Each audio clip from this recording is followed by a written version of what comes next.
Bonjour à toutes et à tous et bienvenue sur cette nouvelle météo des marchés agricoles. Aujourd'hui, nous allons analyser ensemble la tendance qui règne actuellement sur le blé, le maïs et le colza.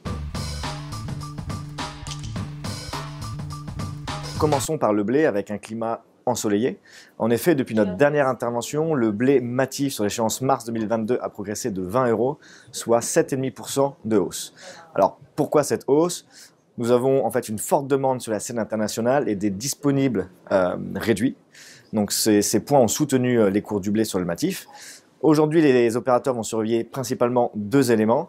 La situation donc, sur l'hémisphère sud et l'Australie.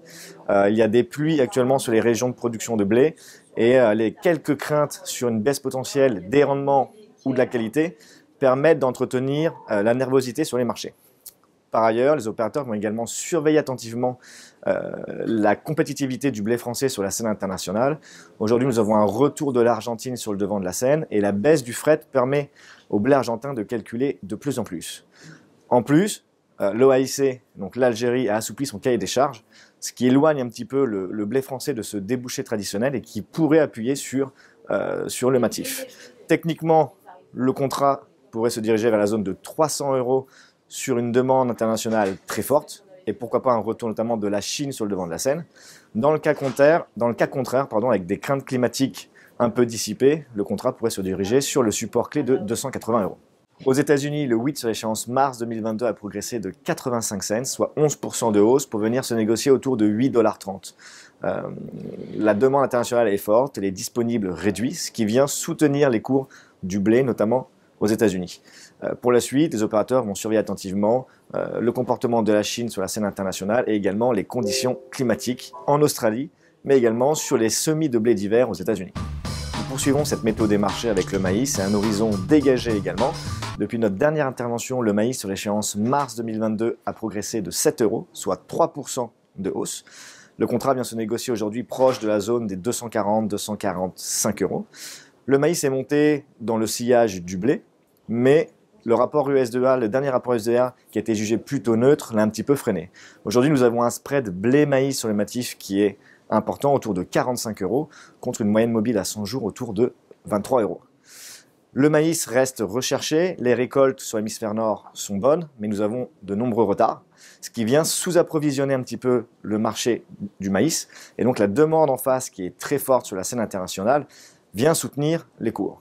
Pour la suite, la récolte en France devrait être très proche des records de 2014. Le maïs pourrait continuer sa hausse en direction des cours et des niveaux records de 2007. La première résistance est située sur la zone des 245 € avant le pivot clé de 250. Seul un retour sous la zone des 230-235 € pourrait invalider cette tendance haussière. À Chicago, la tendance était similaire.